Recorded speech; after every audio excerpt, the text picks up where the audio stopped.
Assalamualaikum warahmatullahi wabarakatuh. Halo teman-teman semua, dan yang kami hormati dosen pengampu mata kuliah Anatomi Fisiologi Manusia, Ibu Apoteker Mira Febrina, Magister Science. Semoga kita dalam keadaan sehat dan tetap berpikir positif. Kami dari kelompok 1 yang terdiri dari saya, Dharma Nur Abdi, yang akan mengawali penjelasan materi pada kali ini. Kemudian ada Abdurrahman Al-Fikri, kemudian selanjutnya ada Ayla Afra Al-Hadi, ada Alifa Salsabila, Muhammad Faisal Akbar, kemudian Nadila Zahwa, selanjutnya Weni Nadia Putri, dan Zanessa Anggon Pratama. Di dalam tubuh manusia terdapat banyak sekali sel-sel di dalamnya. Dan sel merupakan unit terkecil dalam suatu organisme. Pada kesempatan kali ini, kami akan menjelaskan materi mengenai organisasi sel dan proses fisiologi sel. Pengertian sel. Sel merupakan unit terkecil dari organisme makhluk hidup. Semua fungsi kehidupan diatur dan berlangsung di dalam sel. Terdapat organisme yang tersusun suatu sel tunggal atau uniseluler, contohnya itu seperti bakteri, archaea, sejumlah fungi dan protozoa. Dan terdapat juga organisme multiseluler, itu memiliki banyak sel. Pada organisme multiseluler terjadi pembagian tugas terhadap sel-sel penyusunnya yang menjadi dasar bagi hierarki hidup. Jenis-jenis sel. Sel terbagi menjadi dua, sel prokariot dan sel eukariot. Apa perbedaannya? Perbedaannya itu sel prokariot tidak memiliki membran inti, sedangkan pada sel eukariot memiliki membran inti. Contoh sel prokariot, organismenya itu bakteri dan alga biru. Dan contoh organisme pada yang memiliki sel eukariot itu semua makhluk hidup kecuali bakteri dan alga biru. Struktur sel prokariotik lebih sederhana dibandingkan struktur sel eukariotik. Mari kita lihat perbedaan antara sel prokariotik dan sel eukariotik. Yang pertama, sel prokariotik tidak memiliki membran inti, sedangkan sel eukariotik memiliki membran inti. Yang kedua, organel-organelnya tidak dibatasi membran, sedangkan pada sel eukariotik, organelnya dibatasi oleh membran. Yang ketiga, membran sel tersusun atas senyawa peptidoglikan. Sedangkan pada sel eukariotik, membran selnya tersusun atas fosfolipid. Kemudian yang keempat, perbedaannya itu diameter sel prokariotik 1-10 mm. Sedangkan pada sel eukariotik, diameter selnya 10-100 mm. Sel eukariotik di sini lebih besar dibandingkan sel prokariotik. Kemudian perbedaan yang kelima, sel prokariotik itu mengandung 4 subunit RNA polimerase. Sedangkan pada sel eukariotik mengandung banyak subunit RNA polimerase. Kemudian perbedaan yang keenam, sel prokariotik susunan kromosomnya itu sirkular, sedangkan sel eukariotik ini susunan kromosomnya linear. Macam-macam sel berdasarkan keadaan kromosom dan fungsinya. Terdapat dua, itu sel somatis dan sel germinal. Sel somatis merupakan sel tubuh, sel yang menyusun tubuh dan bersifat diploid atau 2N. Dan yang kedua itu sel germinal, sel kelamin yang berfungsi untuk reproduksi dan bersifat haploid atau N saja. Assalamualaikum warahmatullahi wabarakatuh. Baik, selanjutnya saya Nadila Zahwa dengan NIM 2201027 akan menjelaskan mengenai organel sel beserta fungsinya. Nah, organel sel pertama yang akan kita bahas ialah mengenai membran sel atau selaput plasma. Membran sel ini merupakan bagian terluas dari sel. Nah, dia ini bersifat semi permeabel dan tersusun atas lipid dan protein sehingga disebut dengan selaput lipoprotein. Apa itu sifat semi permeabel dan apa fungsinya? Nah, sifat semi permeabel ini memungkinkan membran sel dapat mencegah masuknya zat-zat tertentu yang mungkin merugikan sel tersebut, dan dia dapat memudahkan masuknya zat-zat tertentu yang berguna bagi sel. Selanjutnya, sel itu dia dapat membatasi organel-organel yang ada di dalam sel itu, seperti vakuola, mitokondria, dan kloroplas. Lalu apalagi sih fungsi dari membran sel ini? Nah, membran sel ini menjadi tempat reaksi seperti reaksi terhadap cahaya matahari dan reaksi oksidasi dalam respirasi. Adapun fungsi lainnya sebagai reseptor atau penerima rangsangan dari luar seperti hormon dan bahan kimia lainnya. Baik, selanjutnya kita akan membahas mengenai sitoplasma. Sitoplasma merupakan protoplasma yang mengisi ruangan antar selaput plasma dan inti sel atau nukleus. Sitoplasma merupakan sistem koloid yang amat dinamis, senantiasa bergerak dan tidak pernah diam. Nah, sebagian besar dari bahan dari sitoplasma itu merupakan air. Nah, di dalam sitoplasma itu sendiri terlarut molekul-molekul kecil seperti garam, gula, asam amino, asam lemak, nukleotida, vitamin, dan juga gas-gas tertentu serta ion dan sejumlah besar protein.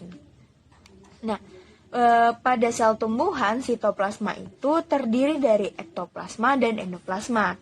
Nah, sitoplasma itu tersusun atas bahan dasar cair yang disebut dengan sitosol. Jadi, sitoplasma ini kan sebagian besar bahan dasarnya air.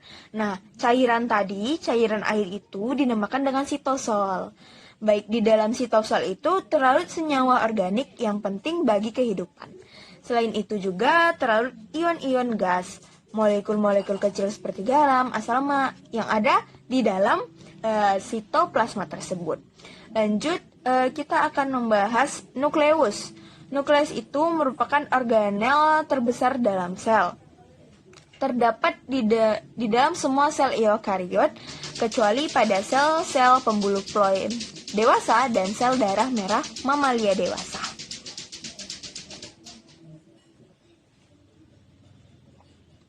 Bentuk dari inti sel ini bulat hingga lonjong dengan garis tengah sekitar 10 mikrometer dan panjangnya kurang lebih 20 mikrometer. Nukleus ini mempunyai peranan yang sangat penting bagi kehidupan sel karena berfungsi untuk mengendalikan seluruh kegiatan sel. Hal ini disebabkan karena inti sel ini mengandung beberapa informasi genetik dalam bentuk DNA atau deoksiribonukleik asid. Untuk nukleus ini terbungkus oleh selaput inti dan juga mengandung kromatin, 1 atau 2 nukleus dan juga nukleoplasma. Assalamualaikum warahmatullahi wabarakatuh.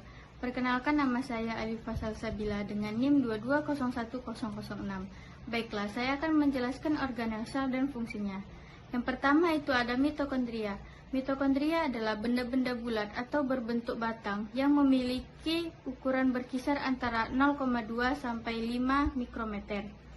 Jumlahnya berkisar dari beberapa buah sampai lebih dari 1000 buah per sel. Sel-sel yang aktif atau yang memerlukan energi lebih besar mempunyai mitokondria yang lebih banyak. Misal, pada sel hati yang mengandung lebih dari 1000 mitokondria. Setiap mitokondria dibungkus oleh suatu membran ganda ataupun dua membran. Yang kedua ada ribosom. Ribosom adalah struktur yang paling kecil dengan garis tengah kurang lebih 20 cm, berbentuk bulat dan tersuspensi dalam sitoplasma. Ribosom juga mengandung RNA dan protein dengan perbandingan yang sama.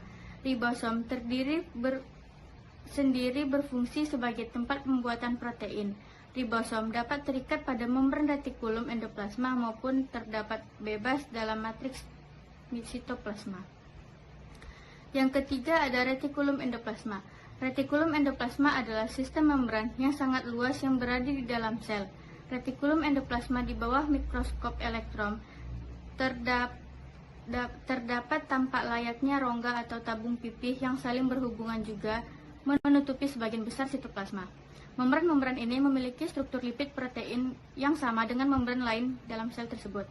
Setiap membran pada retikulum endoplasma mempunyai satu permukaan yang menghadap sitosol dan lainnya menghadap bagian pada rongga tersebut. Yang keempat ada badan Golgi. Badan Golgi terdapat di dalam semua sel, kecuali pada sperma dewasa dan sel darah merah. Badan Golgi terdiri atas anyaman saluran yang tak teratur yang tampak seperti susunan membran yang sejajar tanpa adanya granula. Bagian-bagian tertentu dari saluran ini dapat membesar membentuk suatu kantung atau vesikula yang berisi zat. Badan Golgi paling penting dalam sel secara aktif terlibat dalam sekresi. Baik, selanjutnya lisosom. Merupakan struktur yang agak bulat dan juga dibatasi oleh membran tunggal. Diameternya kurang lebih 1,5 mikrometer. Lisosom dihasilkan oleh badan Golgi yang penuh dengan adanya protein. Selanjutnya periksisom. Periksisom besarnya hampir sama dengan lisosom, yaitu 0,3 sampai 15 mikrometer dan dibatasi oleh membran tunggal.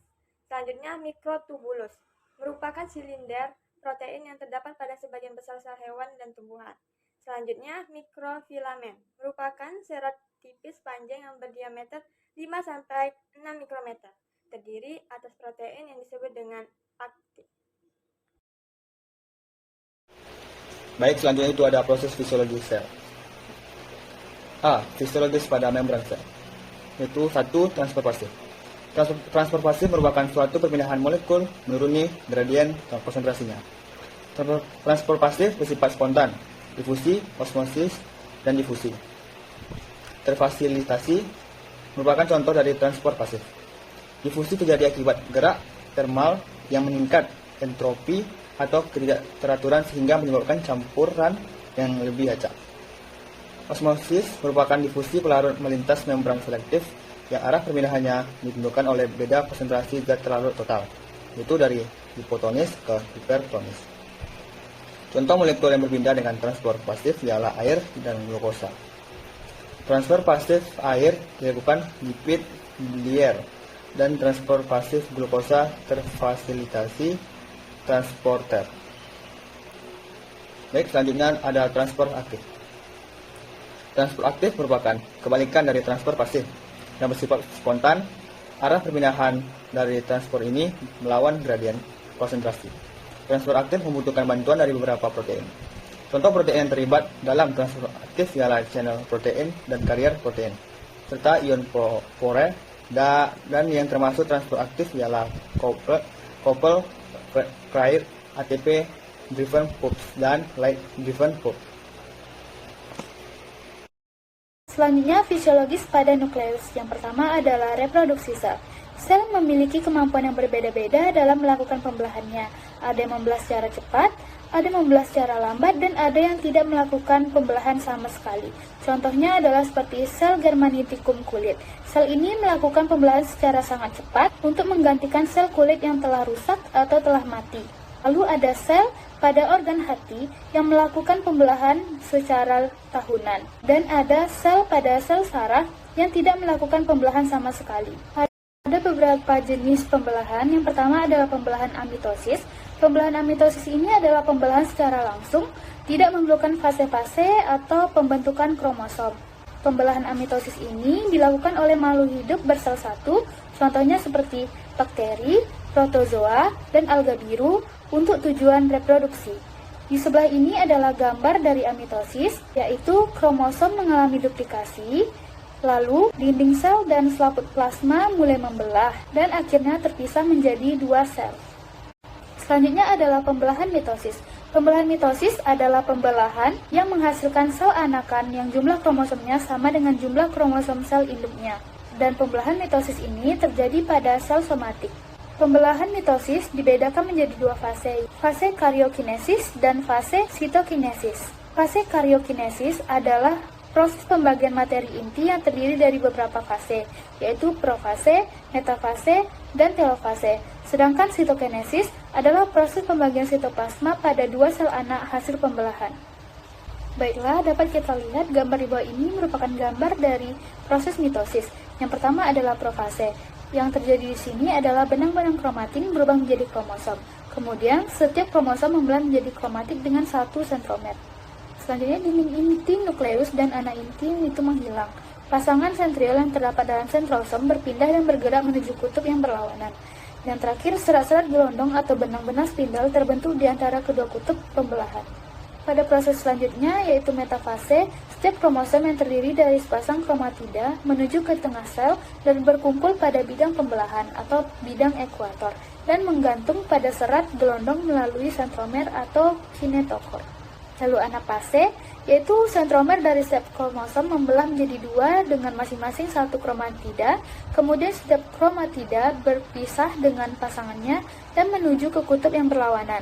Pada akhir fase, semua kromatida sampai pada kutubnya masing-masing. Yang terakhir adalah telofase.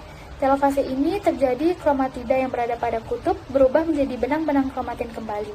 Lalu terbentuk kembali dinding inti dan nukleus membentuk dua inti baru.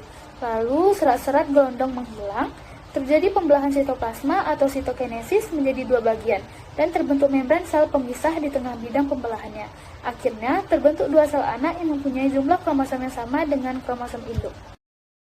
Yang terakhir adalah pembelahan secara meiosis, atau pembelahan reduksi. Pembelahan ini disebut dengan pembelahan reduksi karena terjadinya pengurangan jumlah kromosom dalam prosesnya dari 2N menjadi N, menghasilkan sel anakan dengan jumlah kromosom separuh dari kromosom sel induknya. Baik, gambar ini merupakan gambar yang menjelaskan tentang proses pembelahan meiosis. Yang pertama yaitu ada meiosis 1. Yang pertama terjadi di sini adalah profase 1. Di dalam profase 1 ini ada leptoten, yaitu kromatin menebal membentuk kromosom, lalu zigoten atau kromosom yang homolog mulai berpasangan. Kedua sentriol bergerak menuju ke kutub yang berlawanan. Selanjutnya adalah pakiten, yaitu setiap kromosom menebal dan mengganda menjadi dua kromatida dengan satu sentromer. Lalu ada diploten, itu kromatida membesar dan memendek bergandengan yang homolog dan menjadi rapat. Lalu diakinesis ditandai dengan adanya pindah silang dari bagian kromosom yang telah mengalami duplikasi. Selanjutnya adalah fase metafase 1. Dalam tahap ini, tetrat menempatkan dirinya pada bidang ekuator. Membran inti sudah tidak tampak lagi dan sentromer terikat oleh spindel pembelahan. Selanjutnya adalah anafase 1. Pada tahap ini, spindel pembelahan memendek dan menarik belahan tetrat ke kutub sel berlawanan sehingga kromosom homolog dipisahkan. Kromosom hasil crossing over yang bergerak ke kutub sel membawa materi genetik yang berbeda. Lalu, telofase 1. Pada tahap ini, membran sel membentuk sekat sehingga terbentuk dua sel anak bersifat haploid, tetapi setiap kromosom masih mengandung dua kromatid yang terhubung melalui sentromer. Lalu, yang selanjutnya adalah fase meiosis 2. Pada meiosis 2 ini terjadi profase 2, yaitu benang-benang kromatin berubah kembali menjadi kromosom. Kromosom yang terdiri dari dua kromatida tidak mengalami duplikasi lagi. Nukleus dan dinding inti menghilang, sentriol berpisah menuju kutub yang berlawanan, serat-serat gelondong terbentuk antara dua kutub pembelahan. Yang kedua adalah metafase 2, kromosom ke bidang ekuator menggantung pada serat gelondong melalui sentromernya. Selanjutnya adalah anafase 2, kromatida berpindah dari homolognya dan bergerak menuju ke kutub yang berlawanan. Lalu, telofase 2, kromosom berubah menjadi benang-benang kromatin kembali, nukleus dan dinding inti terbentuk kembali, dan serat-serat gelondong menghilang dan terbentuk sentrosom kembali. Hasil dari meiosis yaitu satu sel yang diploid atau 2N menjadi 4 sel anakan yang masing-masing haploid atau N.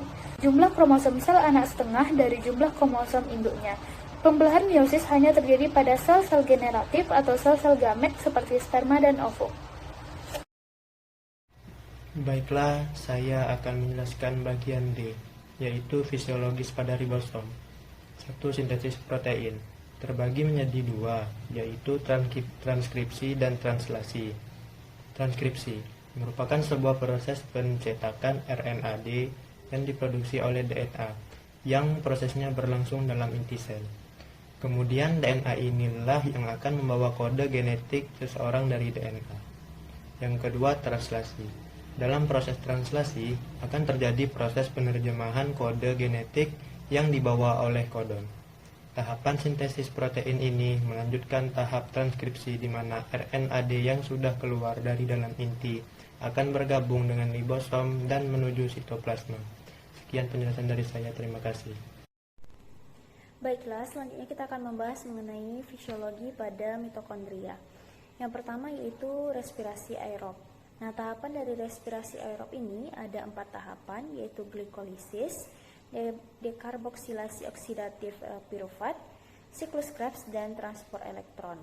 Nah, tahapan yang pertama yaitu kita bahas mengenai glikolisis.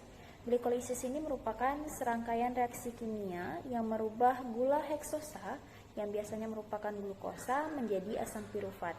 Nah, reaksi glikolisis ini berlangsung di dalam sitoplasma sel. Nah, pada fase ini itu dihasilkan 2 molekul asam pirufat dan juga dihasilkan energi sebesar 2 NADH2 dan 4 ATP. Nah, selanjutnya tahapan yang kedua yaitu dekarboksilasi oksidatif pirufat, yang mana merupakan proses pengubahan asam pirufat yang dihasilkan pada tahap akhir glikolisis tadi menjadi senyawa asetil-CoA, yang jika direaksikan dengan asam oksaloasetat akan masuk ke dalam siklus Krebs. Nah, reaksi berlangsung pada membran luar mitokondria, dan reaksi ini sangatlah kompleks dan memerlukan beberapa kofaktor dan suatu kompleks enzim. Nah, reaksi sederhana dari dekarboksilasi oksidatif pirufat ini yaitu asam pirufat yang dihasilkan dari proses glikolisis tadi ditambah CoA ditambah NAD+ akan menghasilkan asetil CoA plus CO2 plus NADH dan plus H+. Nah, selanjutnya tahapan yang ketiga yaitu siklus Krebs, yang mana siklus Krebs ini merupakan pembongkaran asam pirufat secara aerob menjadi karbon dioksida dan air serta sejumlah energi kimia. Nah, asetil-CoA yang tadi dihasilkan dari proses dekarboksilasi oksidatif pirufat itu merupakan mata rantai yang menjadi penghubung antara glikolisis dan siklus Krebs. Nah, reaksi siklus Krebs ini berlangsung di dalam matriks mitokondria, yang mana siklus Krebs ini terjadi di dalam 2 fase utama, yaitu fase pembentukan asam sitrat dan fase regenerasi asam oksaloasetat. Nah, yang pertama yaitu fase pembentukan asam sitrat. Reaksi pertama dari siklus Krebs itu yaitu kondensasi asetil-CoA dengan asam oksaloasetat yang membentuk asam sitrat dan membebaskan koenzim A dengan bantuan enzim kondensasi sitrat. Nah, selanjutnya fase yang kedua yaitu regenerasi asam oksaloasetat. Asam cis-akonitat diubah menjadi asam isositrat. Nah, selanjutnya diubah lagi menjadi asam oksalosuksinat, dan reaksi ini sangat lumayan kompleks, jadi reaksinya panjang hingga akhirnya nanti akan sampai kepada asam fumarat yang mengalami hidrasi menjadi asam malat oleh enzim fumarase.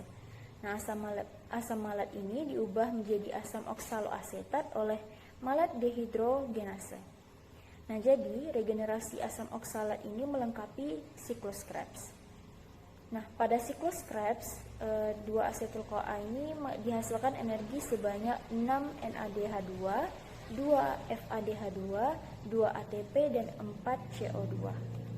Selanjutnya, transport elektron dan fosforilasi oksidatif. Pada proses glikolisis dan siklus Krebs, menghasilkan energi yang tersimpan dalam bentuk NADH dan FADH. Untuk menghasilkan ATP diperlukan sistem transport elektron.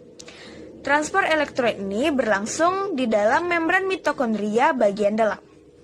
Walaupun dalam reaksi ini akan diserap O2 dan H2O, namun NADH dan FADH tersebut tidak dapat bereaksi langsung dengan oksigen dan molekul air tersebut. Elektron yang terlibat di transfer ini melalui beberapa senyawa perantara sebelum H2O dibentuk.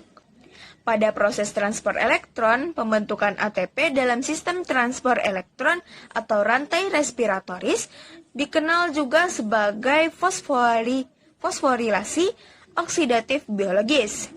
Pada proses keseluruhannya, oksidasi biologis ini mempunyai 2 fungsi, yaitu menghasilkan energi dan menyediakan senyawa untuk sintesis. Jika dihitung jumlah ATP yang dihasilkan dalam oksidasi biologis, itu dihitung dengan bahan awal.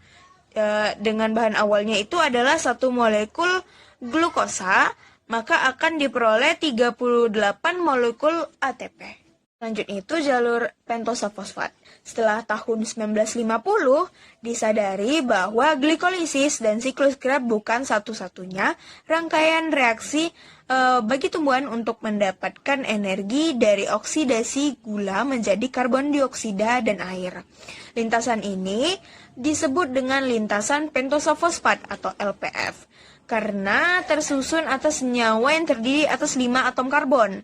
Nah, lintasan ini juga disebut sebagai lintasan fosfoglukonat. Nah, itu tadi penjelasan materi dari kawan-kawan kelompok 1. Tadi kita membahas apa itu sel, pembagian sel, kita membahas organisasi sel, kemudian proses fisiologis pada sel. Semoga video kami mudah dipahami. Demikianlah yang dapat kami sampaikan. Semoga teman-teman bisa menambah ilmu dari video yang kami buat ini. Sedikit pantun, sapuli dijajar, habis dijajar, tolong susuni. Kami ini masih belajar, salah dan khilaf mohon diajari. Thanks for watching, bye-bye.